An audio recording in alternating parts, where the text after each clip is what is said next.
Well, hello again, David. Hello. Very, very glad to meet you. It was It's super, such a super pleasure to be honored here. to have you here today. I'm super excited to be here. I hope you don't mind occasionally me drinking coffee during the interview. Oh, for sure.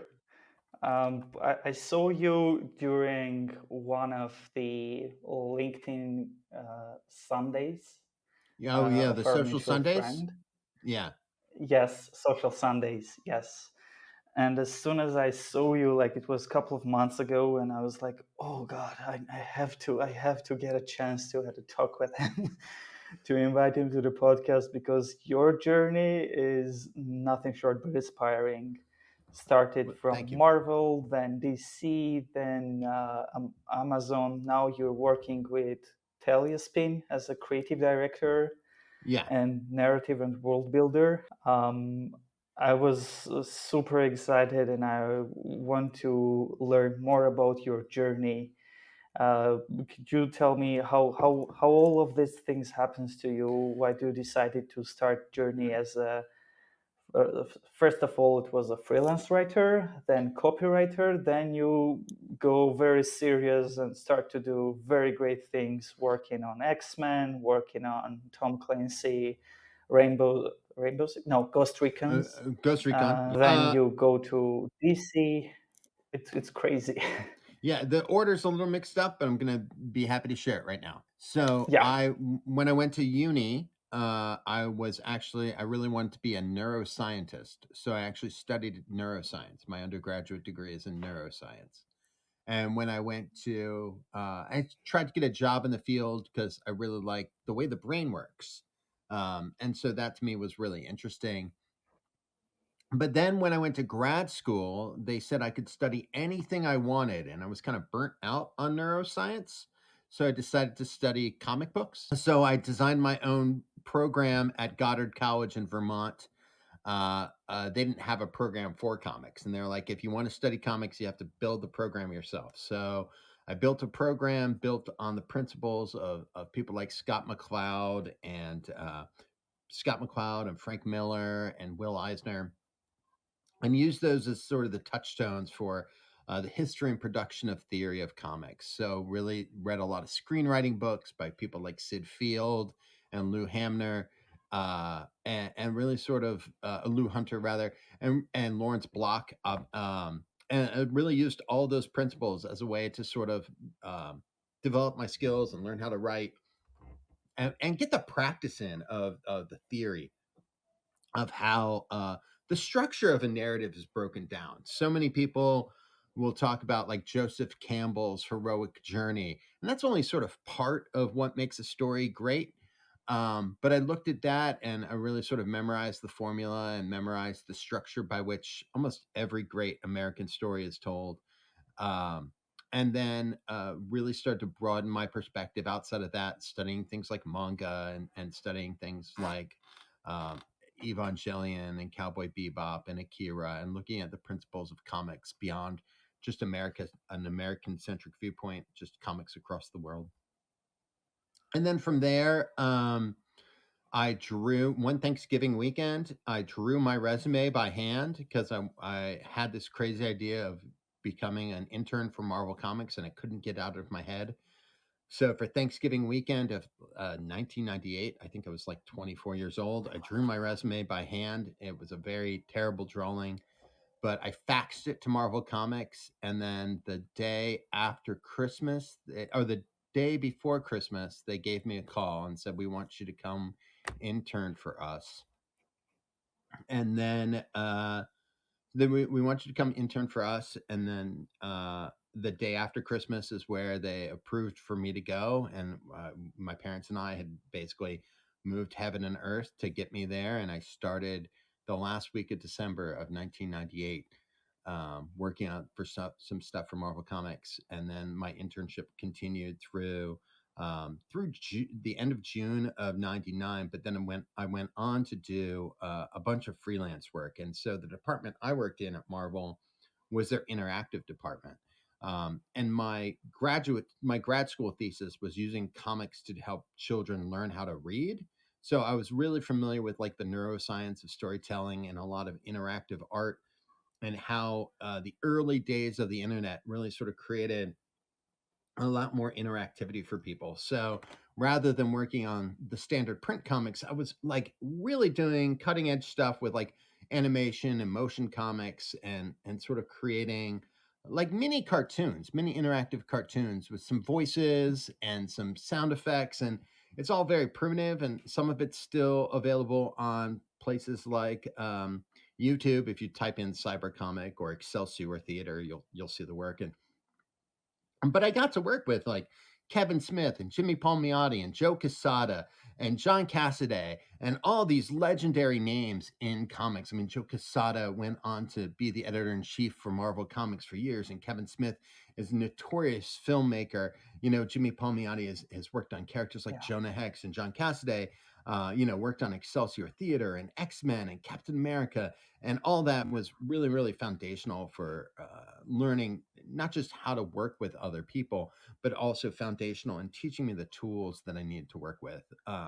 Giving me the tools to learn. I mean, people don't code in Shockwave and Flash anymore, but the procedure, the process of how a book is made, Hmm. how digital comics are developed, was really important. So I took those skills. I worked with Marvel till 2003. In 2004, I started working as a recruiter for the New York City Police Department, and I got to work in their digital storytelling department for 5 years, taking a lot of the principles and ideas that I had and learned there, working on like interactive CD-ROMs and integrating audio into advertising.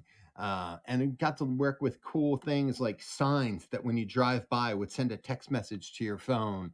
So there are a lot of cool, like pushing edge Wow. technologies that I got to work with. Yeah, kind of fun stuff. Like the early days of what QR codes were and stuff. So that to me was a tremendous amount of fun. So I was able to take those skills then. Most of my department had Marvel had moved to DC Comics. And Mm. so then I took the skills at Marvel that I learned at Marvel and the skills that I learned at the NYPD, and then was able to create a web comic for DC's brand new digital imprint called Zuda.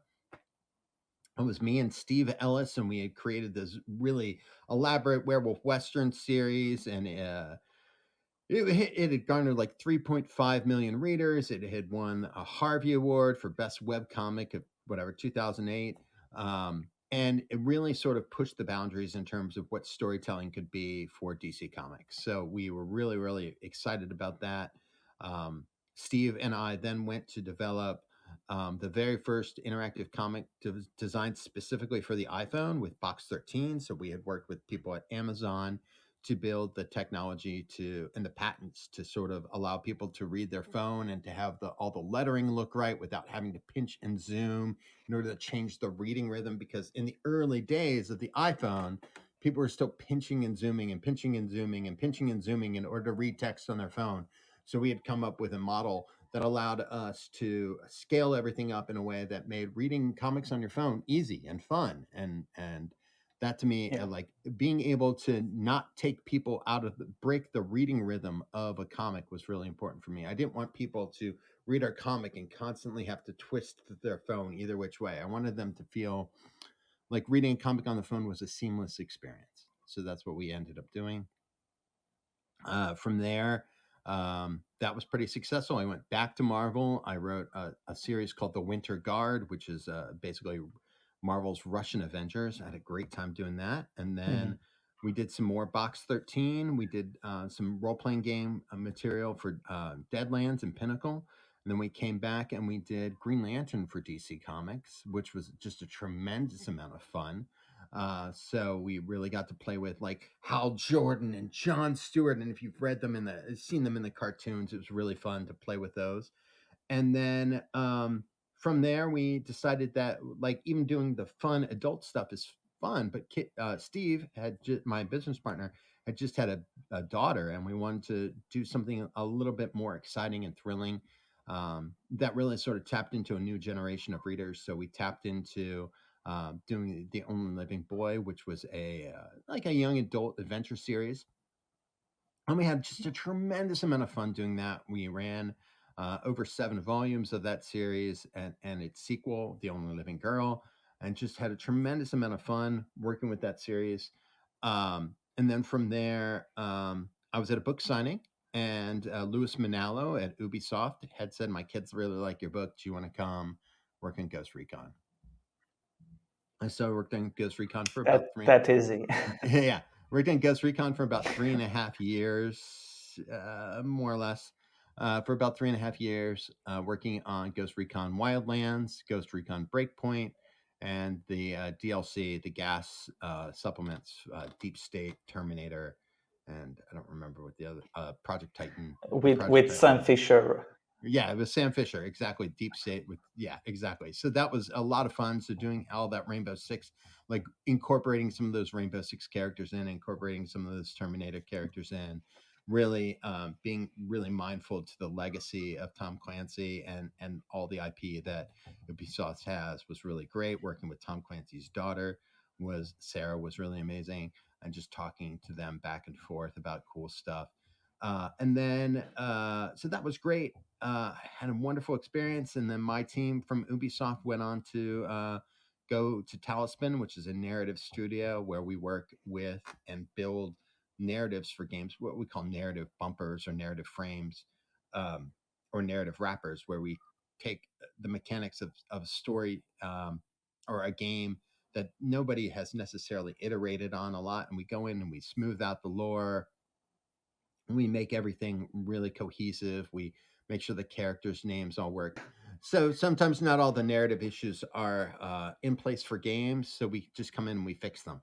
So right now, I am acting as a creative director for one of our projects that we've been working on for a couple of years with one of our clients. Of And course, as it's the under NDA. yeah, it's totally under NDA, but we've been working on a game for 3.5 years. It'll be 4 years this January. I'm really excited, but you know, I initially started as just a writer, and then we had to make a hard pivot based on some of the clients' feedback and some of the playtest stuff. And so we were able to rewrite all the stuff. So we went from a writer on that project to being more or less a creative director on that project, guiding and ushering the narrative design.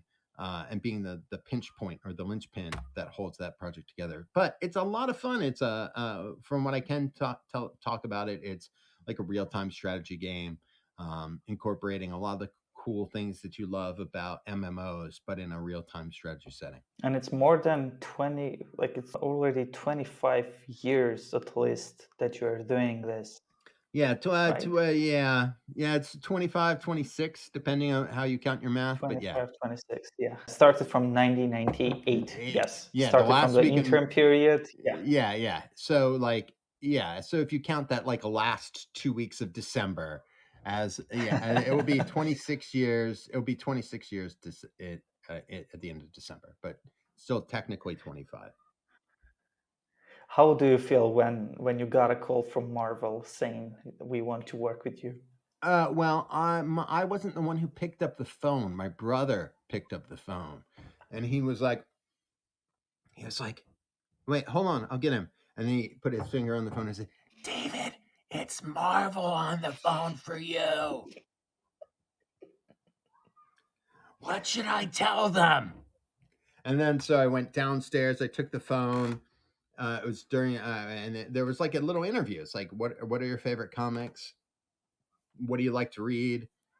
Why do you want to even be in comics? And we really liked your resume. It was cute, but do you have a real resume you can send us?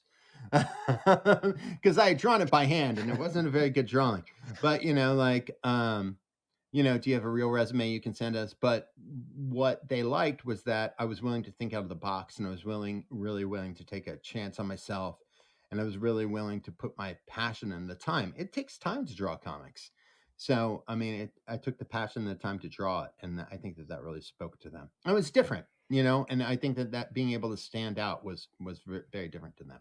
And I think that that's a lesson I've learned is like if you're going to apply, I have a friend who just applied for a job at Project CD Red, or the guys who do Cyberpunk games, Project CD Red, and CD Project Red. Yeah. yeah, CD Project Red, and I really want to apply for this role, and I say you should do your resume as a character sheet from the game, and they're like, that's such a great idea. Like list your stats out as a character sheet and fax it to them because that will help you stand out from the rest of the crowd. Yeah, for sure. And it's very creative.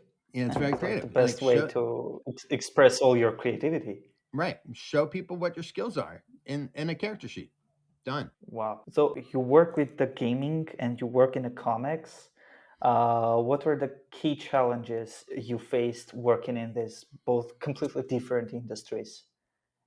Well, I think the biggest challenge I learned was working in a team, and understanding that, like, when I was younger, I didn't really understand, because Marvel was structured a little bit weird at the time. Because Marvel was in the, I know it's hard to believe now because they make billions of dollars, but Marvel was still in the throes of bankruptcy. So people were losing their jobs and there were constant layoffs over and over again. I got to keep my job because I worked free. I was an intern. Like, they're not going to fire the intern. Um, but I learned, because I was just so excited to be there. I realized that I had to temper my excitement. I did not be like, oh my god, I get to work on this. I had to be like really professional and really sort of keep it my enthusiasm at a professional level, rather than a golly gee, it's so good to work on the Avengers. Oh my gosh, I get to work on the X-Men. Like the ability to tamper things down, I think really became important, because it for even though for me it's fun to be there. Uh, you know, the it's also a professional environment. And so I had a lot of imposter Right. syndrome coming in, and some of that was because I felt a little unskilled because people I was working with had done this for years. They knew where everything was. They were sort of experts in their field. And I was brand new. So I felt like it didn't fit in. I felt like I didn't know anybody. And so what trying to blend into the work culture was really hard at first because like I came in my first day wearing a suit and tie into a place that was wearing people were coming in wearing pajamas. Like I came in really nicely curated and then boom, like I just knew I didn't fit in. So what is it that you do in order to fit into the culture and wear what everybody else is wearing to fit in and not be disruptive? And that was the other thing is learning to not be disruptive, learning to temper enthusiasm with work ethic and dedication and discipline. And that took a while just because it was my very first internship. It was the late 90s. Marvel was, again, not in the best shape. Now Marvel has a much more professional culture. It is much more astute. They have a much more professional standard by which everyone dresses and what is considered appropriate attire. But I was, like I said, I was coming in wearing suits and ties and dress shoes, and that was just not the right fit. So, and those were the biggest things I learned from a culture side. And then, like, how to work with people and know when to disagree. Um, so, learning when to disagree with people was super important because why are you disagreeing? Do you disagree because you don't like something on an emotional level? Or are you disagreeing because you don't like something because the data that you're working with doesn't support it? So know what you're going to fight for and fight against is really important. Like if you don't like an idea, make sure that you back up why you don't like an idea. Don't just say I don't like it. It sounds dumb. Don't do that. Everybody is working their best. Everyone's trying to make all their numbers and their metrics. Don't poo poo another person's idea. Really try to, if you don't like something, figure out why you don't like it. Talk to other coworkers about why you don't like it, but don't be a jerk about it. Just get the data and the information you need. And if something does need to change, use data to support your decision making. Don't use emotion to support your decision making. You've mentioned in the beginning of our conversation, you mentioned Joseph Campbell as Yeah. part of the one of the books. I've heard a lot that the book, The Thousand Faces Hero Heroes, with a Thousand was Faces. one of Yeah. the foundational. Yeah, is one of the foundational books that all Hollywood has been built upon of it. Is that actually true? That is largely true, of especially when you're talking about Eurocentric. stories. Asian and Eastern style stories have a different foundational basis, but that's one of the books that I think a lot of people use. It's the same ideas that a lot of um, between Joseph Campbell and Aristotle. Most of everything you need to know about writing for video games or comics comes from Aristotle's Poetics or comes from Joseph Campbell's Here with a Thousand Faces. And you can read it in other books like Blake Snyder's Save the Cat or any of the Sid Field guides to screenwriting or even to a degree, there's this great book by Evan Skolnick, Video Game Storytelling, which is really great. But by and large, most stories you read are a character character is put in a situation where they're torn from their status quo, and then they're going to spend the entire time trying to get back to that status quo, and they're either going to lose something or they're going to gain something, and they're going to be torn from their status quo, and they're not going to want to go on an adventure because why go on an adventure? It's resources, it's time. But the more they refuse the call to adventure, the worse and worse things get for them, before finally there's nothing better. I like to use the metaphor about plumbing. You see a drip in your house, it's just a little drip in the sink, you're like, oh, that's nothing. And then it's constantly draining, and then the toilet overflows, and then the shower is flooded, and then you're like, okay, Right. well, I don't want to do those things. I don't really want to call the plumber. I don't want to call the plumber. But then suddenly your basement's flooded, and then your call to adventure is to pick up the phone and say, hey, can I have a plumber come in? And that's the call to adventure. It can happen anytime something takes you from your status quo, the status quo being your bathroom works perfectly fine, to then those slow changes of like a small drip might not mean anything, so you don't want to take action.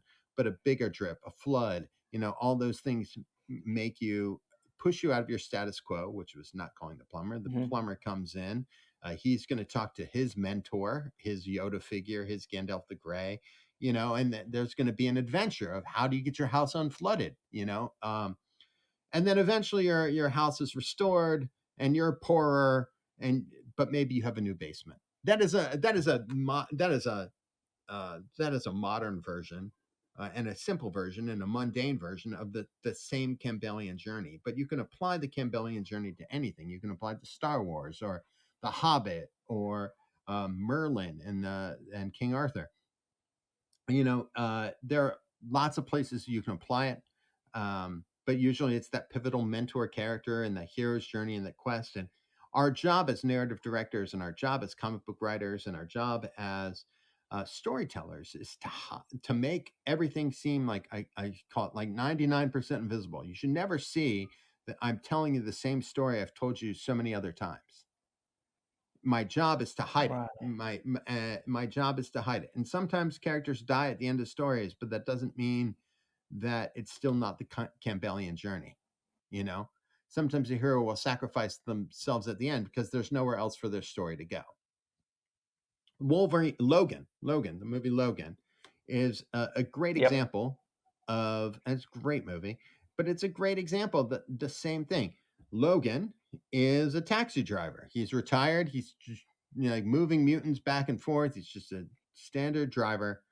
And then his Gandalf the Grey, his Yoda, is Professor Xavier, who is mind is doing all sorts of crazy things. And then he ends up getting stuck with X-23, and then he has to go do the whole process of like how we're taking you out of your zone of Becoming a comfort. hero. Yeah, exactly. And then obviously he dies at the end, but the whole process is really important. But that structure of rising action, falling action, something happening within the first 17 minutes of the movie or 17 minutes of gameplay or 17 pages of comic book, whatever. Like there are certain milestones, certain benchmarks that sort of determine where the rising action, falling action conflicts are going to be. But yeah, by and large, we're all trying to tell the same story, which is a character comes into the story.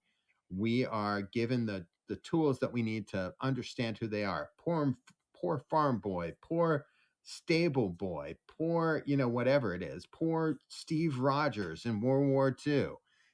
Like, uh, we are given all the tools to identify with characters because they reflect some element of us, like being weak or being poor or being put upon or being insulted, and then we watch as they gain strength and become more than who they are, and they go on their adventure and they come back and they return the town to glory, or they get the medals, or they lead the Avengers.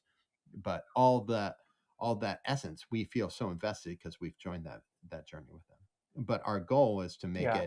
is to disguise Joseph Campbell's journey with fantastical side characters and amazing locations and great funny dialogue and great supporting characters, exotic locales. And the self-association fact, Uh, maybe, where yeah, most of the time people are associating like this is the hero that I am. It's more right. like Carl. I think, if I'm Carl not Jung. mistaken, correct me if I'm wrong. Yeah, Carl Jung. Joseph Campbell has been influenced by him, right? No, the other Because way around. it's Joseph, they Jung's were archetypes and individuation. yeah, they were contemporaries. So they're All sort right. of, yeah, they sort of overlap. But yes, but yeah, a Young, and so it was Freud, Young, and Campbell kind of go hand in hand because they sort of overlap a little bit. Okay. But yeah, but absolutely, like, what are the archetypes? So if you're the hero, the warrior, the mother, the maiden, the crone, like, what is your journey and where are you in that process? And those are things I think about all the time, because every character in your story, even though we are seeing the main character, even though we're seeing Captain America or watching the Hulk or watching Superman, every character in a story should be the hero of their own journey. Everybody from Lex Luthor to Lois Lane to Jimmy Olsen to Perry White should have a narrative arc. Where do they start the story, and by the end of the story, do they get what they want? Does Hmm. J. Jonah Jameson finally get pictures of Spider-Man? Because that's Right. because Spider-Man sells paper. Get me pictures of Spider-Man. You know, but J. Jonah's problem is that pictures of Spider-Man. How do you do that? Well, you just fired your best photographer. But then his like, I didn't ask for this picture. I don't want Venom. I want Spider-Man. Give me pictures of Spider-Man. You know what, Parker? You're fired. So then his story arc is pictures of Spider-Man sells newspapers. I don't want Peter Parker to go to the Daily Sentinel. I need to get him back. So what am I going to do? I'm going to give him less money, give him more money. I'm going to buy all these pictures, give him what he wants, then get pictures of Spider-Man finally, and then sell more newspapers. That's J.J. Jameson's narrative arc, right? But everybody in the Right. story should come in wanting something and leave with getting what they want, or not getting what they want because there's some trait within themselves that prevents them from getting it. Now, I don't want you to give me all your details, all your secrets, but I'm curious how you, as a narrative director, as a writer, what is the project that you're going in when you need to create a new character?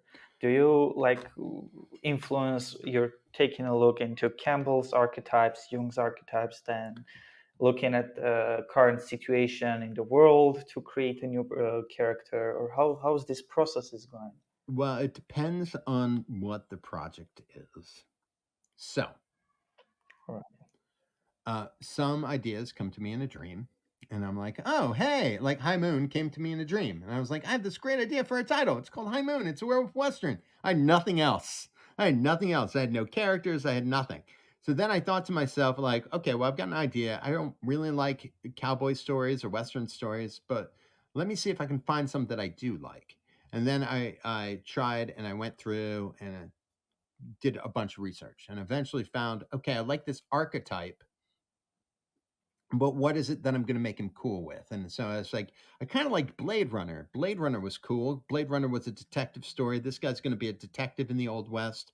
I like Blade Runner. Blade Runner's a great detective. I like Westerns like Gunsmoke. I'm going to kind of combine Blade Runner and Gunsmoke together, and I'm going to get this character. Is he a werewolf? Who knows? He got some weird powers? Maybe. But I was able to play with that. I was able to take the things that I liked, identify what I liked about them, because that's the important thing. High Moon might look like other things, but it's totally its own, because even I was able to say this isn't The Office meets The Matrix. It's its own thing. It's not Blade Runner meets Gunsmoke. I'm taking aspects I like of Blade Runner, which is this unreliable narrator. I'm taking aspects I love of westerns, which is raw and gritty, authenticity, and really really sort of gruff and savage. I'm taking those elements and I'm putting them together, and then I built a story around the main character. So if you've got a main character who's super quiet, you're going to need somebody to deliver exposition to him. So you're going to need a sidekick character. It's why so often Batman works well with Robin, or Captain America before Bucky was a thing. Like Captain America always works well with Bucky, or Wolverine works well with Jubilee. Giving main characters sort of point of view characters is really important, because those point of view characters help deliver exposition to readers in a way that you wouldn't naturally get them. It's why so whenever you see like a loner character, like in the 80s, Punisher was cool, but Punisher had a sidekick. It's why you see like shows like the CW shows like Arrow or the Flash always have a man in the chair. A man in the chair is an archetype because it gives the viewer exposition. So I was like, well, if I'm doing High Moon, I need a character. If I'm going to have a gruff, silent character, I need a character that delivers the exposition and the dialogue about what's happening. And so I created a character like that. And then you build around that. You sort of create foils. After you know who your main character is, you create foils and build foils, characters that are reflective of the opposite traits of your main character. So you've got a really talkative. It's why like Deadpool and Wolverine work, right? Deadpool's really talkative, but Wolverine's really silent.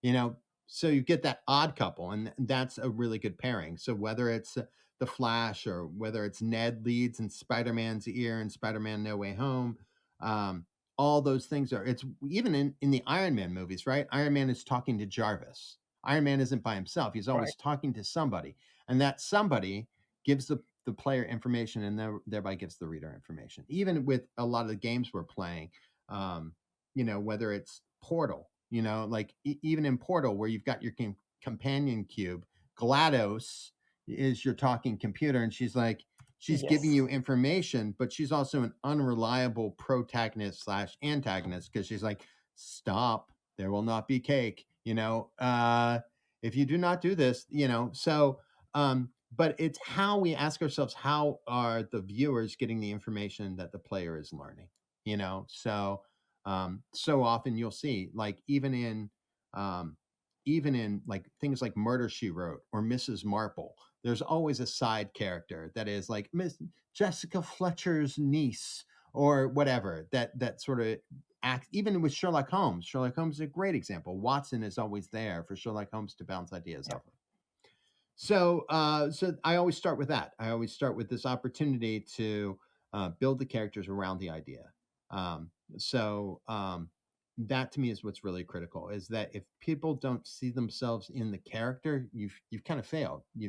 Like I need to be able. The screen is a way, and a mirror, whether it's the television screen or your phone screen or your computer screen.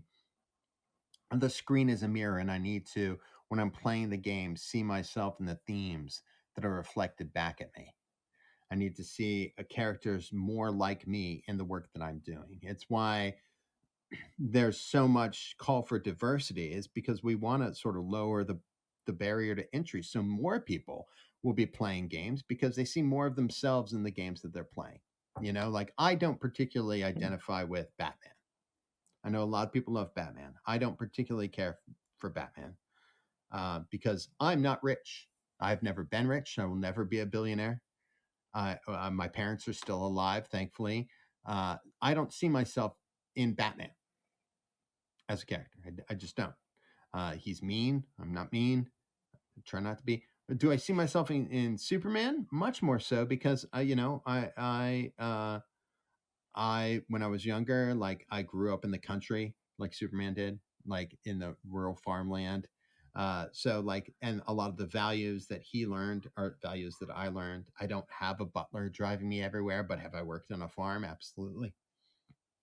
And so like for me, And he was a journalist, and I was a journalist. You know, like so for me, like there are characters that I see myself in, and characters that I don't. Um, you know, and that to me is what's really important. Like I didn't really care for Green Lantern, but when I realized that Green Lantern were basically outer space cops, writing Green Lantern became much easier because I worked for the NYPD and I knew what cops experienced. Right. So I'm always looking for that thing that thing, like in the Own Living Boy. The theme is about how we overcome loneliness, and in High Moon, the theme is how do we overcome change, and the theme in Green Lantern is how do we overcome fear of ourselves. You know, how often is fear keeping you from getting what you want? You know, and what is it that incites change within ourselves? So I'm always looking at characters, I'm looking at themes, and then I'm looking at um, what are the cool places we can go from there. So, like, give me some locations, and then I build locations. I'm like, you know, it'd be really cool is if there was a giant flying insect city that, and there was a massive. Oh, I'm so excited! I knocked my phone up on my microphone. There's a giant insect city, you know. So, what if there's a giant insect city that they're all flooding? And what if there's a cool, like, underground river? Okay, great. Like underground city made of like seashells and stuff. Okay, great. Now, what if there's a giant unseen city run by humanoid elephants? How cool would that be? You know, so like I'm always thinking about like what a new location will also reveal about a character. So, like if I take Green Lantern and I put him in a throw him in the middle of a black hole, what will it do to him? If I take Superman and put him on a red sun where he has no power, it's like what will it do? So, I'm always looking at how the environment creates adversity and how that adversity uh, fuels and drives character change and puts them outside of their comfort zone so they're doing things that sort of establish more of who they are. What are their core values? And how are their core values challenged when they're put in situations that literally have them fighting for their own survival? And then I tell the story around that. What are they going to lose? What are they going to gain? What do the characters in the game think that they want? What do they actually get? You know, and that to me is what's really important. I think about Indiana With Jones, right? all their ups and downs. Yeah. Right. I think about Indiana Jones and the Last Crusade, right? So Indiana Jones, have you seen it? Indiana Jones and the Last Crusade. It's got Sean Yes, of Connery. course. So Of Indiana course. Jones and the Last Crusade is they're on a quest for a Holy Grail. And what you think that Yep. Indiana Jones wants is the Holy Grail. So that's what he wants. Does he get the Holy Grail? Yes, but what he actually gets is a better relationship with his father. Right. Always a hidden story which weighs more than Right. like just a physical Right. item. Right. He gets an intangible reward. His reward is a better relationship with his dad. And that to me is what's great about that story is the heroes shouldn't get what they want, they should get what they deserve. And what they deserve Yeah. is beyond what the object is. In the And Maltese you Falcon, also define what they deserve, right? right, you just yes, by their decisions and by their choices. And so what they deserve is based on the themes of the story. So what is it that they deserve to win or lose the object of their desire? Was it that so Hmm. Lex Luthor, if Lex Luthor is the hero of his own story, right? So let's tell the Superman story from the first Superman movie. Let's not tell it from Superman's point of view. Let's tell it from Lex Luthor's point of view. Lex Luthor is a real estate mogul. He wants to have beachfront property. But then this guy, this Superman guy, an alien from another world, is telling me, the richest man on earth, how to spend my money and what to do. Well, I'm going to tell him, I'm going to show him what's for. I'm going to give him some kryptonite, and then I'm going to blow up. I'm going to blow up these things. Well, Lex Luthor's biggest problem, his biggest thing, is that he doesn't radiate trust. He doesn't trust people, and he is willing to sacrifice so many people in order to get what he wants, which is beachfront property. Which means he is willing to sacrifice Eve Tessmacher's mom.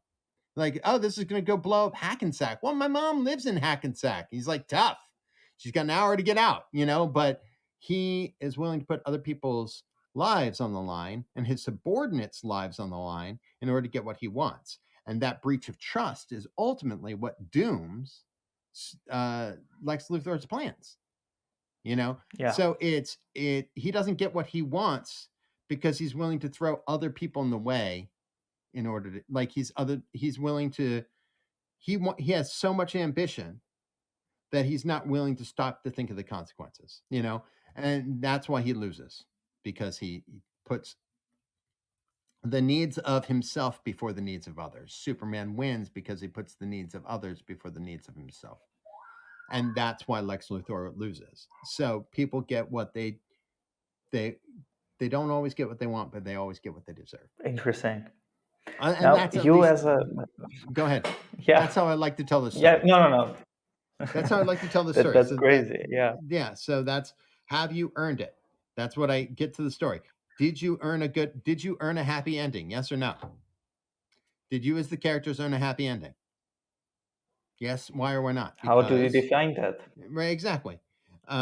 You know, and how do I, as the author, define it? In a video game, how do the choices that you make, if I'm giving you agency to control the character, how do the choices you make determine whether or not you get a good ending or a bad ending? Yeah. You know? And it's a great example for me. Like the top one example that comes to my mind is like Witcher 3, Yeah, where Witcher based on 3. your choices you get three different endings. Yeah. One of my favorite games with that same sort of mechanic is Spider-Man Web of Shadows. You know, because you can it's a Spider-Man game. Right. It Yeah. came out about 10 years, 15 years ago.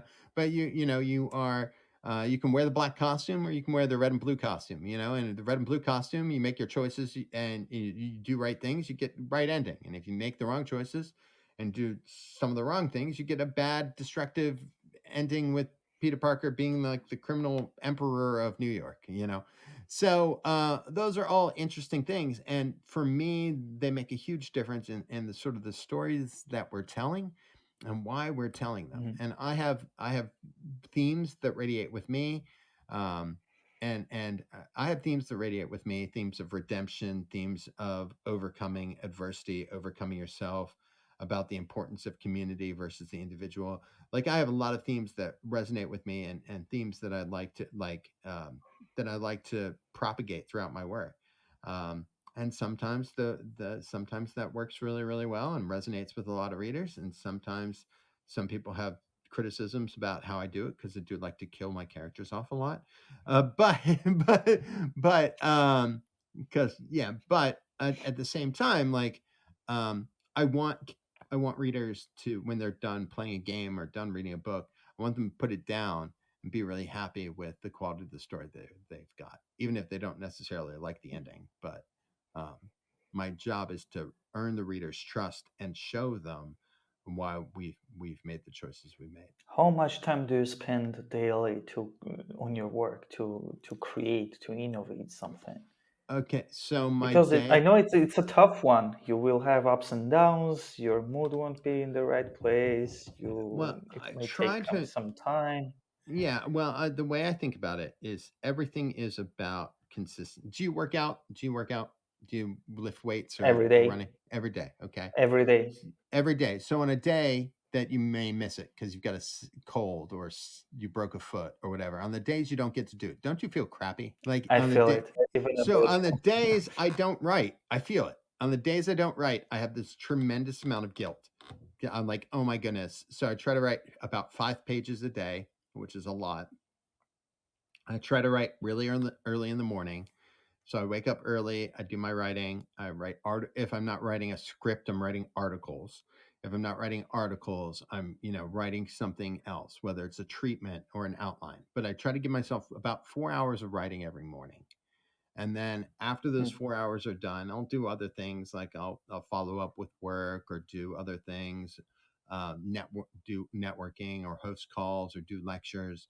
But I try to write about 4 hours every day, regardless whether it's good or bad. And then after I've done like sort of the busy work, so in the morning I write, the afternoon I kind of do the busy work, and then in the evening I kind of edit. So I'm still it's Mm. still about 8 hours a day, but in the morning it's all creative, not censoring myself, just doing it to get it done. And then I take a break and I do other stuff, answer emails, go for a run, go for a walk, go out for lunch, do other things to not be in front of the computer for that long. And then I come back and yeah, and I edit things. I'm like move words around and I talk to friends. I get workshopped advice. So that to me has been really, really powerful. And on days I don't do that, on days I'm sick or on days I have to go into the office or days I'm called into meetings, I definitely feel it when I'm off my schedule. But on the days you don't work out and the days like writing every day is like a workout for my career. It's like lifting Yeah, weights, but for totally. my career.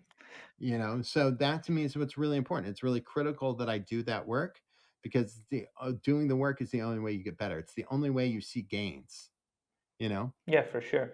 and For sure. I So don't this is really. something that you will suggest someone that just started its career as a narrative writer or Yeah, writer. the two things that I would suggest is write every day, and if you don't have something to write every day, get into take certification courses. So learn how to do. So if you're not writing every day because you're not in the mood, take a course. Take a video game specialization course on Coursera, or take a course in Unity, or take a course on narrative writing.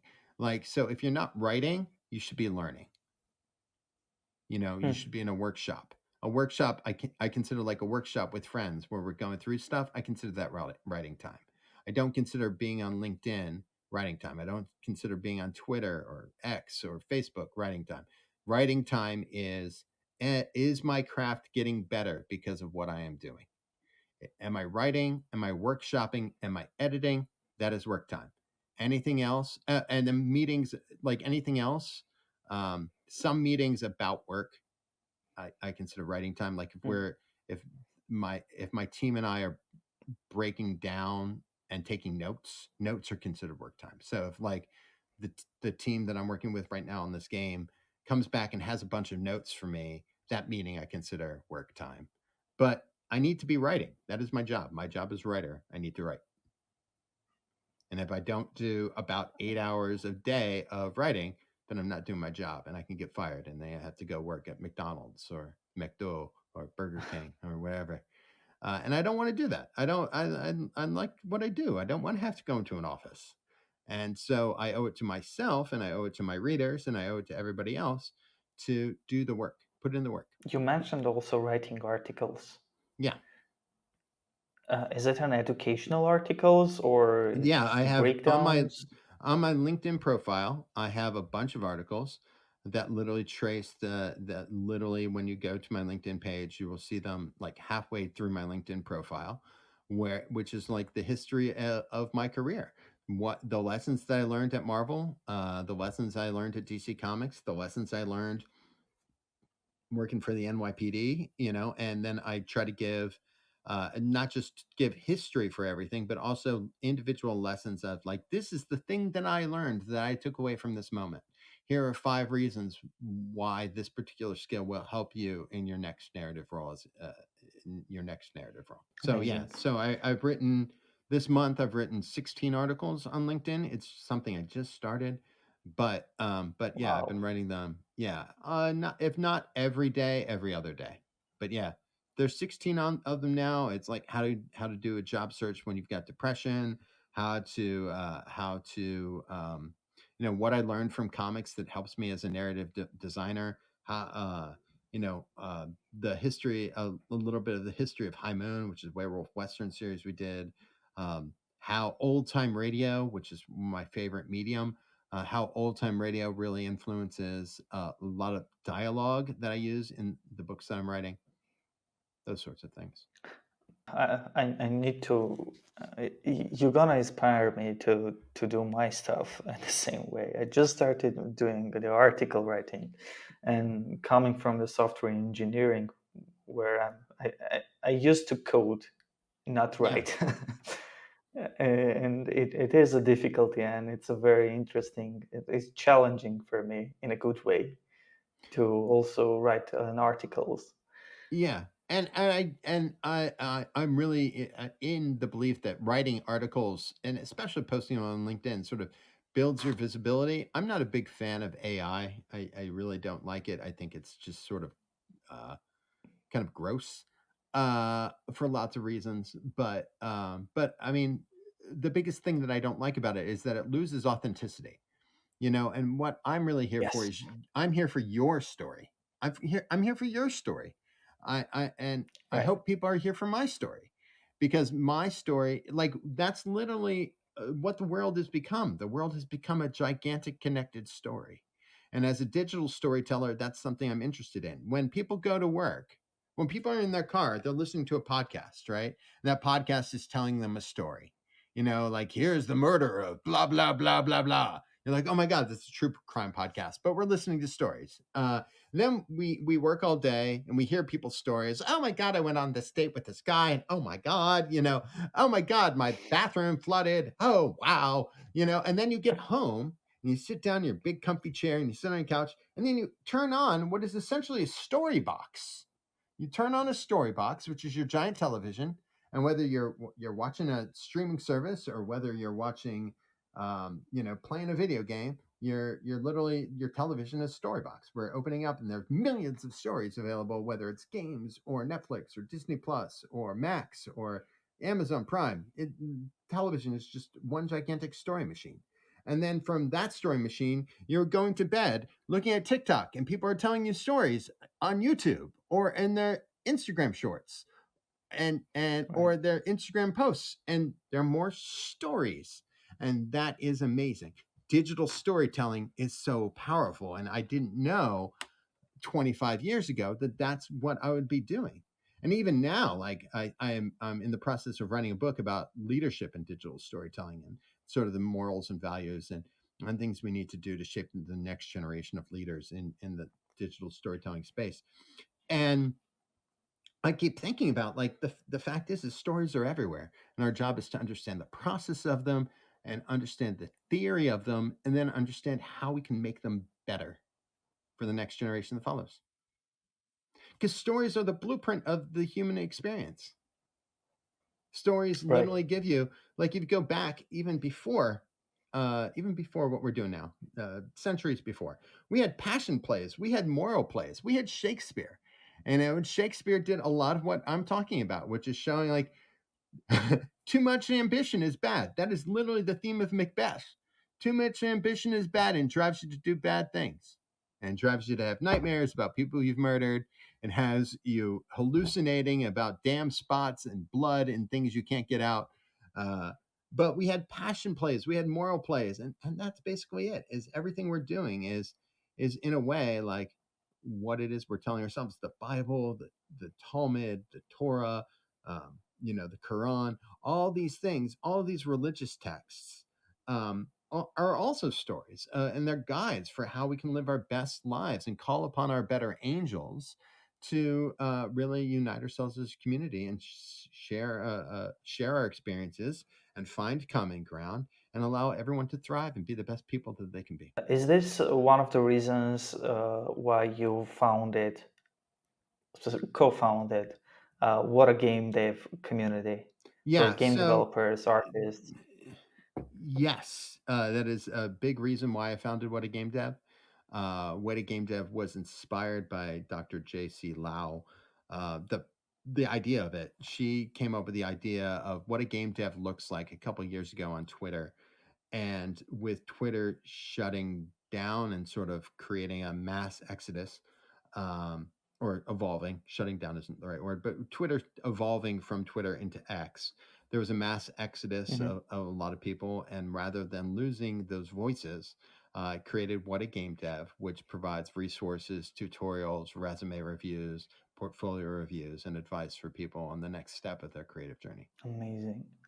Now, during our talk, you mentioned a lot of video games, and I got a quick question in my mind. Like, if we are working already established game, or not even a game, even with a comics or movie, doesn't matter. Intellectual property. Right. How do you balance the expectation of the fan base while keeping your creative voice? Right. Because if it's already established, people have some taste, right? Right. So when working with any intellectual property that's pre-established, so Green Lantern, so be it Green Lantern, be it Superman, be it I don't know, GTA, right? You find the Yeah. thing in it that resonates. So I do like sort of for me, create a highlight reel. I could create like what are the most memorable moments of Green Lantern? What are the most memorable moments of Superman? What are the most like what are the what are the fans, so you can Google it or you could Bing it or whatever. You can literally just say top 5 moments of Superman, top 5 moments of this, and you look at what people have done before you. So you do your research and then you say, okay, well, I don't know if I can replicate this exact moment, but I can make a nod to it or I can weave it into the thing because people also want to feel like their stories are remembered. People want to have that little touch of nostalgia being like, oh yeah, he remembered that Superman has a dog named Crypto and Supergirl has this cat Mm. named Streaky. Like they love those elements and when you can work them together, bring them together in a way that's really cohesive, that's really important. So you look at what has happened previously, you acknowledge it to the best of your ability, and you try to find ways and opportunities to blend it into the fabric of what it is you're doing. Do you get a chance? Like, as far as I understood, you're not only reading, you're not only getting your idea during your dreams, you also played and read a lot, and also watch a lot of movies from other people, developers, right? I would love to hear if you already had a chance to play because it made a mass move at the moment. The latest Space Marine 2 game I have from not Saber. I have not played it yet, but one of my friends, Ken White, has played it, and I have watched him play it, and it is dynamic. I really love the way the characters are moving. I really love. I think I've mentioned this before. The thing that about games that is really powerful to me is games are the sum of all media. So games borrow from old time radio, and they borrow from movies, and they borrow from puzzle books and puzzles that we're playing as kids. They're borrowing from graphic novels and music composition and role playing games. And I think that so much of the role playing game aspect of Space Marine 2 is captured. Like we're all in this together, and that level of camaraderie is Yeah, what's really important. Games bring people together. Great games right. keep people together. So you're going to remember the guild you played with from 20 years ago when you were in World of Warcraft. You're going to remember the teams that you played with in Warhammer 40K. I still remember the gaming group I had in high school when I was playing Dungeons and Dragons. Games bring people together. And that to me is what's really critical. And stories, the impact that those stories have are really deeply personal to people. Do you play Dungeons and Dragons? Of course. Okay. So you play Dungeons and Dragons, right? So you play Dungeons and Dragons, right? So like but you remember the moments your characters had Of big course, of yeah, and you course. remember Yeah, the time your friends did great things. And then those become the stories you and your friends remember years and years later. absolutely. I mean, I learn English by playing games. Yeah, that's exactly it. And I'm learning French by playing games and by working for a French studio. Like the fact is that I wouldn't have taken I wouldn't have learned French if it weren't for working for Ubisoft or working for Talisman. Yeah. You know, but I love that, and that's what's really important to me is that games have pushed me to become bigger than I am, to become better than I am, and comics the Yeah, same way. Comics really taught me to transform myself into somebody else, to somebody new, to go into the medical phone booth of my life and then rip off my shirt and fly to greater heights. I'm going to keep my shirt on during the interview, amazing. but you get the idea. Yeah, well, yeah, I got it. Now, you mentioned that you were studying neuroscience Yeah. before jumping into the field. Well, neuroscience, one way or another, is connected with psychology also. And since we discussed a lot of books about Joseph Campbell, Jung, Freud, I want to ask a question which is very popular on Eastern side of the world. Uh, for example, the CIS region, like Transcaucasian region, Mm. Middle East region, that video gaming is actually degrading people. It affects badly to children. It causes you a lot of things. So I would love to hear your opinion about it as like a narrative director and also a man with huge portfolio on neuroscience and psychology. So in the 1950s in America, I'll give you the context here. In the 1950s in America, there was a doctor named who was a psychologist named Dr. Frederick Wortham. He wrote a book called Seduction of the Innocent, where he literally talked about how comic books were rotting the brains of Americans, how Batman and Robin were gay, how Superman taught kids how to commit suicide by jumping off of buildings and determining they could fly, how Wonder Woman was a lesbian and really into bondage, and down the line. The book literally created censorship in America. So comic books could no longer do certain things for almost 50 years. So they created something called the Comic Book Code Authority, and you couldn't have depictions of certain things. Blood couldn't be red, blood had to be brown. So Wolverine never cuts off somebody's head. It's always implied that he's cut off somebody's head, but you never see red blood in comics from the 1930s to 1950s through early 2000s because blood had to be censored and sex had to be censored. And there are always going to be alarmists in communities. Do I think that television or iPads or iPhones or video games are bad for the development of children before the age of 2? Sure. There's a lot about sensory overload. There's a lot about sort of depictions of violence at an age before the prefrontal cortex is really fully formed. That, yeah, certainly don't make kids play video games. Don't make your 2-year-old play GTA 6. Like, just don't do it. Don't make your Right. kid play. Don't make your 2-year-old kid play GTA 6. But I mean, but that's not, but I mean, beyond that, I think video games are really, really, really powerful tools for lowering the barrier for entry, for giving people the opportunity. There are multiple levels of intelligence. And one of the biggest things that video games have that other forms of media don't is kinesthetic awareness and kinesthetic intelligence. Is the art of learning by doing. So by understanding Hmm. eye motor coordination, like you can use video games like the Wii.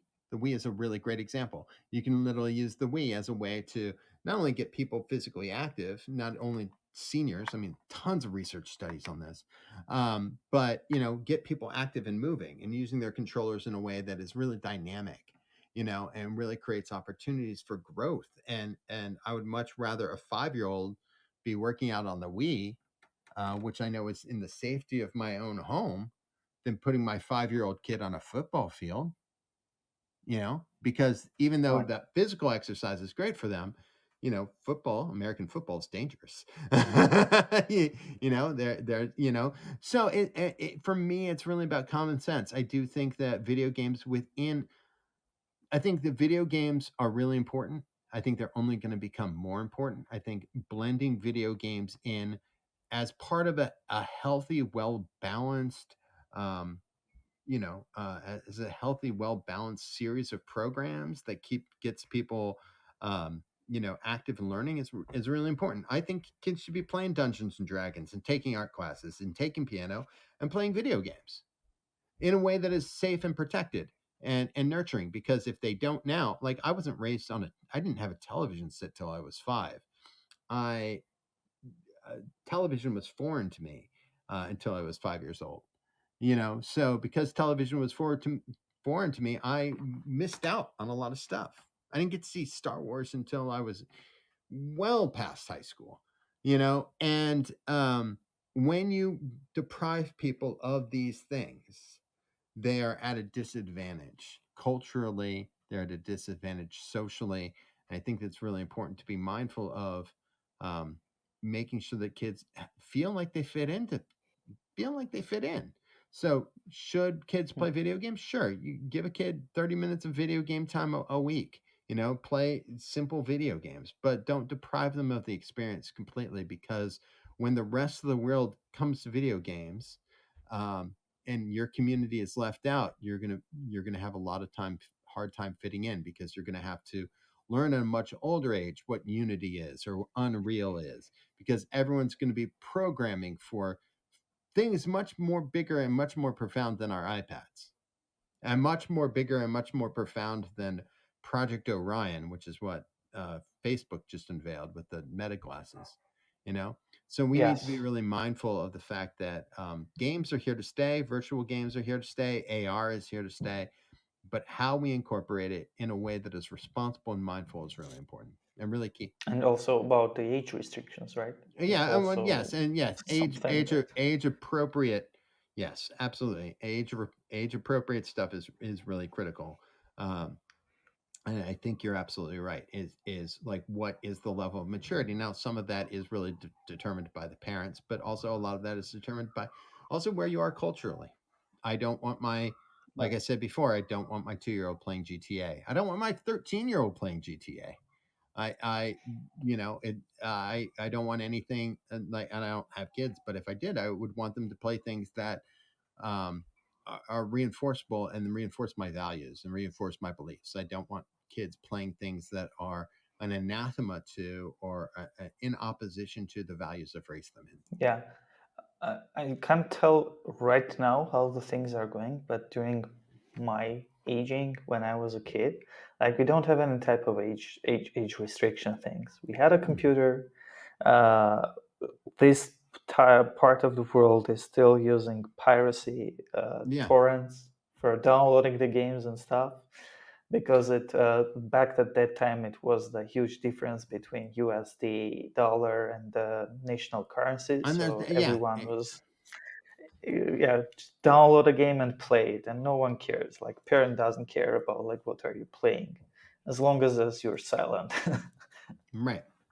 Well, that's exactly it. And then, so that's where things like localization are really important, because you want to make sure that piracy, for me, I have lots of feelings on it, but my easiest is piracy isn't a content issue, it's usually a pricing issue. It's a service Hmm. issue. So if you're not localizing, if you as a publisher are not localizing your pricing for the community, then you're creating a barrier for people to enter and play your game legally, and you don't want that. I make most of my comics available for free online, the ones that I'm legally allowed to make free online. So I make a lot of the things that I've done in comics free online for people to read, so you don't have to pirate them. I just ask you to come in, and if you like it, buy the book. You know, but there's no requirement. I want people to enjoy stories, and I want to make my stories available for free as much as I can. Make my stories available for free. I believe that the internet should democratize everything, and whether that's sponsored by ads or sponsored by this or sponsored by that or whatever. The fact of the matter is that I want there are a billion people on the planet, yeah, like more than that, a billion people on the planet, and I want a billion people on the planet to be reading my things. And if I can remove barriers for people to access my stuff, that's great. That's what I Yeah, want. And I want to be able to access other people's stuff.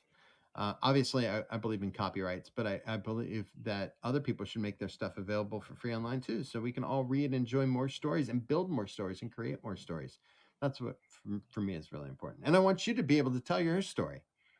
You know, I'm right. eager to read it Yeah, when sure. you're ready to tell it. Uh, I'm trying a little bit, but step by step. Mhm. I saw that you react one of the posts or a recent post about the army days, the story about the bullet. Yeah, I thought that that was great. I thought it was a really powerful story, and I think that it's the fact is that everybody has these moments in their lives that are really defining, and I think the more that we understand those and more we get those, the more powerful it is for everybody. Yeah, like well, everyone can win if we start to play together, You're absolutely right. right? Everyone can win if we start to play together, because if we start fighting one another, we all lose. Yeah. But that's what people love to do because of the Yeah. greediness. Yeah, I know. It's crazy. But I'm really excited, and this I really enjoyed talking to you, because I really love sharing the things that make me passionate, which is digital storytelling, just make me super passionate, and love talking to somebody who is so receptive and so eager and so curious and so um, like wonderfully willing to listen and drive their own learning. Oh, I mean, it's an infinite learning. Our life is just an infinite learning Yep. process, right? Well, my boss Kurt, he's really fantastic. He says he's not really a big fan of failure. He says American culture is really big on failure. He lives in France. He says American culture is really big on Mm. failure. I don't believe in failure. Believe in growth. There is no losing. There are only lessons. And I Yes, said, okay. exactly. And that I Yeah, feel is a really great, really powerful metaphor for all of us. Is especially if you're willing to take risks with your career, um, and you're learning. I think that the world is your oyster. absolutely. Absolutely. And for those who want to take a risk and start their journey as in a narrative design or storytelling in games, for your opinion, what will be like top skills they should develop and where they can start learning? One Uh, one place is what a game dev, yeah, when a game right? dev, First the and game foremost. first and foremost, yeah. Then there's the game industry coffee chat, which is a networking community very Okay. similar in size. They have at 9 a.m. Eastern every weekday. They have live chats with producers and recruiters, which are fantastic opportunity to learn how to grow. I really believe in writing workshops, the powerful power of writing workshops and the ability to connect and the ability to listen to feedback graciously, openly, and honestly. And then I also strongly recommend taking a leadership course or a project management course and understanding how to give feedback in really powerful, meaningful ways and the importance of leadership and its ability to rise and lift everybody up. Because great leaders, my belief is that there's a song called Read My Mind by The Killers, and it says, I don't shine if you don't shine. And that is what I think great leadership is that if you're not shining, then I've done my job improperly. If I'm your Yeah. supervisor and you're failing to get something, then I haven't trained you well enough. And that ultimately is what I believe is I don't shine if you don't shine. And that is I think a powerful lesson for me on how to be a really, really good leader. And I think that that's that's sort of the leadership skills that I'm looking for people to see more of is we when we lift each other up together, we all win. I think this, for my opinion, the leadership will be also one of the toughest obstacles in someone's career, right? Yeah, What was yours? that was a big one. The toughest obstacle I got to say for me to overcome was organizing myself and my Okay. ideas and understanding organized ideas and organized outlines and really help everybody. Once you understand the structure of something, it comes easily. But but learning that structure was difficult, and learning the structure of why people are organized the way they're organized is really critical. But the more organized you are, the easier it is. It's sort of like if I have a really strong outline, I can I can write forever. If I have a bad outline, it's like driving a car without a map. It's like, I want to get to from France to Spain by car. Well, how do I do that without a map? A strong outline is like your roadmap for success. Being organized is your roadmap for success, and that to me is what's really critical. If you do not have that drive, that's really hard. And then procrastination, while not really something I deal with now, was something that I had a lot of fear of when I was younger because I wanted everything to be perfect. And perfection is the enemy of done. Like, I don't get paid for it being perfect. I get paid for it being done. I don't get paid like it needs to be done. It needs to be done. It needs to be delivered. There'll be time to rewrite and change later, but I am paid for the delivery of my objects, not how great it is. And if it continues to be bad after feedback, then that's on me. But I'm paid for whether or not it's done. Right. How do you recharge yourself? You mentioned the procrastination on younger self. How do Yeah. you Okay. recharge your creativity then? Yeah. Okay. Well. And overcame procrastination because I overcame procrastination because I realized that if I don't turn things on time, I don't get paid, and then I then I'm out of work, and so I had Easy. to overcome that really fast. But that was an early lesson I had to learn. But how do I recharge myself? I play a lot of Dungeons and Dragons. Uh, I go for walks, usually 5 mile walks every day, usually 2.5 miles in the morning, 2.5 miles in the afternoon. And I really try to enjoy things like the theater, try to listen to a lot of old time radio, which is my favorite medium. And I try to get good sleep. I go to bed usually around 8 p.m. and I try to get a good night's sleep every night. I try to sleep for about 6 hours, walk the dog when I wake up, drink coffee, but I don't drink and I don't smoke. I don't eat, I'm vegetarian, so don't eat foods that boil the blood. I don't eat fried food. So not eating things. I'm taking care of my body by being mindful of the fact that these things disturb my balance. So the level of consistency I Mm, bring to my day, both with my body and my mindset and my relaxation techniques and my exercise, all those allow me to maintain consistency in terms of how my body is performing. And if my body is performing poorly, obviously there's time for tune-ups. But if my body is performing consistently, it's easier for me to find resilience. It's easier for me to recharge. But if I'm doing anything that disrupts that equilibrium, and say I go out, I wouldn't, but say I went out for a night with drinking with my friends, I would literally lose the whole next day because I would have hangovers and I wouldn't be my best and I would not be writing at my best. for And sure. that's what I don't want, because it's just like you exercising, right? If I miss a day, I feel guilty, and then it sort of Right.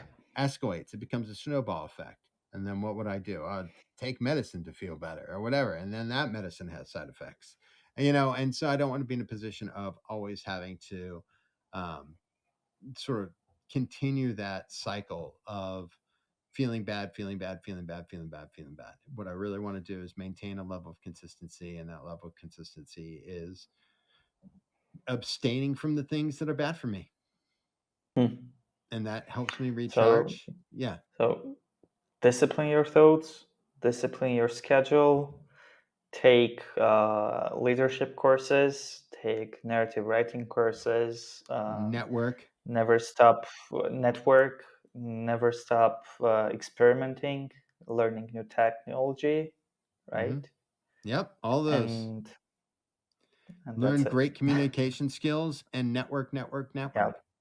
And those, if those were like the tennis things that I would recommend, those are the tennis. tennis things I would recommend. Those are the tennis things I would recommend. And I think that those sorts of things have really served me well. I'm really excited about the opportunities ahead of me. I'm excited for people to play the games I've worked on. I'm really excited to talk to people like you from around the world. Really, honestly, and Yeah. that to me is what's critically important, is how we're connecting with people matters. And literally stories brought us together, and I'm really glad that I can share my story with you. It's an absolute pleasure. It's an absolute pleasure because, as I said, it's nothing short but inspiring. Because it's a very long career journey with a like top-notch companies from someone not from West at all. It's for us, for a lot of people from here, from this type of territories, it's like a dream come true to even work with one of them. So it was a really great to chat with someone who worked not one, not two, but a lot of them, with a lot of them, and had a lot of interesting and at the same time very educative stories to tell to take the same path for those who want to become, for example, narrative art consultant, director, or Mhm. writer. And Yeah. I think that that's something I think has been really important for me. First of all, thank you so much again. But that's something really important for me too. Is if you're not doing what you think you should be doing, like say for example, you have to go work at McDonald's or you have to go work at Burger King Mhm. or wherever. If at the moment you have to remember, like the trajectory of our careers and our lifetimes are long, don't take your temporary challenge as something that is always the way it's going to be forever. Don't look at a temporary moment in your life as something that is the rest of your life. So if you're stuck uh, being a garbage man or a dog catcher. At the moment, the trajectory of your career is long. Your moment will come if you're patient with yourself and learn the lessons in the moment that are really important. Like I was writing advertising for the NYPD. I didn't think that that was really going to matter for my career, but little did I know that DC Comics would come a couple years later. You know, you never know what's going to come next. So try to find the lessons in the moment that teach you the skills that you need and you want to have moving forward. My career wasn't a straight line, but I'm glad that it wasn't because it gave me the tools and the resources to draw on things that I wouldn't necessarily be able to draw on. You know, like I didn't Hmm. know that I Yeah. was going to write Green Lantern, but writing Green Lantern was made better by me working for the NYPD for 5 years. Yeah, You know, absolutely. Absolutely. And I have two last questions. okay, I'm Um, here for 'em. one of my friends was a huge fan of narrative writing and was trying to become one. Uh, asked me please ask him, like, as a narrative director, art director, what are the responsibilities? Okay. Like, how do you work? Or how's your day-to-day life is looks like visual artists and designers, how to bring your stories to life in games, for example. Right. Okay, so my responsibility is that I am in charge of what is called the narrative blueprint. So before we start any game, sometimes when we're brought in to help fix a game, we create a gigantic narrative blueprint, which is sort of like a Joseph Campbell uh, timeline. That's the easiest way to put it. It's sort of Right. like a Joseph Campbell timeline. And what is the character's journey? What powers do they get along their quest? What are the enemies? What environments are they set? So it's multi-level timeline. And so we call that the narrative blueprint. So we look at the narrative blueprint and then we ask ourselves, what are the things we're going to see in this? We're going to see some monsters. What are the monsters? We're going to see some allies. When do they join us in the story? And we literally plot a map. It's just a series of timelines. We plot a map as to where in the story these things are going to happen. So that's part of it. My job is to keep that and make sure that all the little buckets that we little put on this timeline are filled in. Those buckets are then part of this larger document called the game design document. The game design document literally says, here are all the monsters. So Hmm. I'm responsible for naming all the monsters, naming all the weapons, naming all the locations, naming all the characters, writing backgrounds for all the characters, writing details about what all the characters look like so they go to art, writing, if not all the missions, at least writing the ideas for the missions. Like you're going to go to talk to Zeus, and what is Zeus going to say? Somebody has stolen my thunderbolts. I need somebody to help me. So we're responsible for keeping the game loop together, which is like the process of like literally what we talked about. It's like sort of a micro Campbellian journey. You know, you talk to the quest giver. Quest giver says go here, then you go here, then you go here, then you get the thunderbolts, then you come back and give them to Zeus, and Zeus is like, hey, here's a boon. You know, that's a very simple narrative game loop. But that's the idea. So you got the game loop, we've got the narrative blueprint, and you got the game design document. And the game design document is literally like, this is the theme, these are all the buckets, this is the economy. Briefly, this is the economy, this is how it works, these are the powers, this is how it works, these are the these are the bad guys, this is what their overarching plan is, this is how they work, this is when you see them, these are the different types of missions that we have: quest, rescue, escort, blah blah blah, blah, puzzle, down the line. So we create all those different things and then give people an opportunity to fill in the buckets. But I'm sort of the steward or the guardian of all of these documents. So that is what I do. It's It's a lot of responsibilities. Yeah. So on any given day, today might be a monsters day, for instance. And so today or this week, I might work on all the monsters and come up with all the details, come up with the visuals. These are monsters. Hmm. Done. Next week, it'll probably be the weapons. But there are a lot of weapons. So next week might just all be swords. The week after that might be all be guns. And then week after that, all axes and all bows. But we literally fill in and name everything, talk about how much gold it is, roughly, or how much damage it does roughly, and then a little history lesson about each thing. Then there might be audio logs, and then determine what the audio logs are. Oh, you're here and you discover an audio log and be like, oh, dear Robinson Crusoe, it has been 7 weeks since I was stranded on this island, and oh my goodness gracious. So that is, but that is what we do. We're the keepers of those documents. So, and that is basically it. We film those documents. We give them to.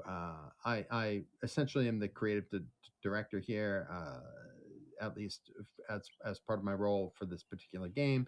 I liaison with the other creative director that is at the studio we're making this game for.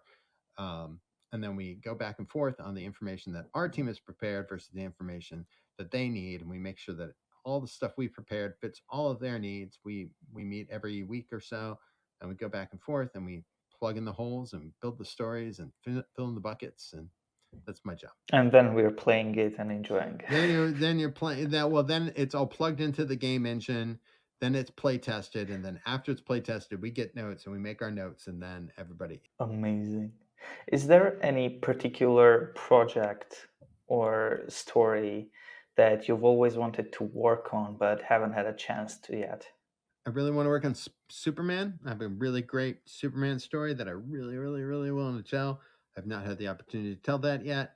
Uh, but by and large, aside from Superman, I don't think that there are a lot of other things that I really want to work on that aren't my own. And there is a story that I want to tell.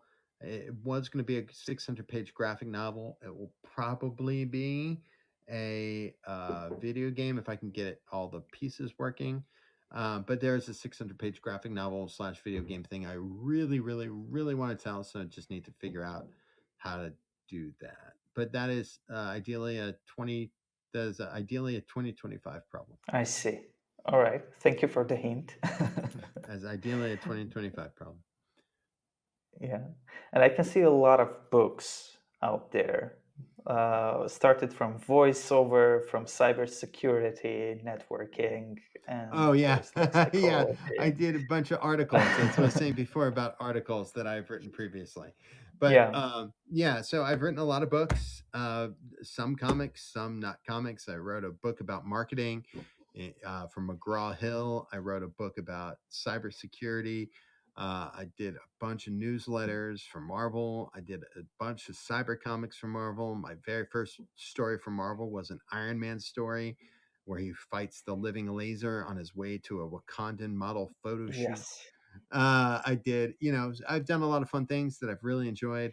But I continue to enjoy like writing and telling stories. And even though I'm not writing as many comics as I used to, and I love doing, I am getting to tell stories and working with a lot of wonderful collaborators. I do hope to go back to working in comics and doing more comics over the course of the next couple of years. Could you suggest, for example, 2 or 3 books that are must read for anyone who want to jump into this industry? Video game First of all, video game storytelling. storytelling by Evan Skolnick, which is just a fantastic book. It's really fantastic. I absolutely love it. There's a really great book by Blake Snyder called Save the Cat. It's a book about narrative storytelling. It's very, very good. It is mostly about screenplays and screenwriters, but a lot of the principles that I've mentioned here are really great. And then there's a Mhm. book called Telling Lies for Fun and Profit. It's mostly about novel writing, but it's so good. Uh, but it's called Telling Lies for Fun and Profit. It's by Lawrence Block. It is one of the most influential books I've ever read in my entire career. It literally changed the way I think about Wow. writing, the way I think about narrative framing, the way I think about telling stories in general. I'll make sure to add everything, all covers, book covers, Okay. and links All right, for wonderful. those who wanna learn it. You mentioned about this is the last one, I promise. You've Okay. mentioned about that you're not that much happy about AI conquering all the industries. And I know that there is now a game story of which has been fully written by AI, and they're building the whole game for it. So I wanted to know your opinion about AI and like how it affects your jobs. Right now, AI is not affecting my job, which is great. Um, but there's a really complicated answer. I'm really going to try to be delicate about it. So, uh, I think that AI and machine learning models that skim content that is publicly available is like theft. Jamie Lee Curtis, is it Jamie Lee Curtis? Sorry, Justine Bateman has a really good article which says AI skimmed everything that was publicly available and took it and put it in a blender.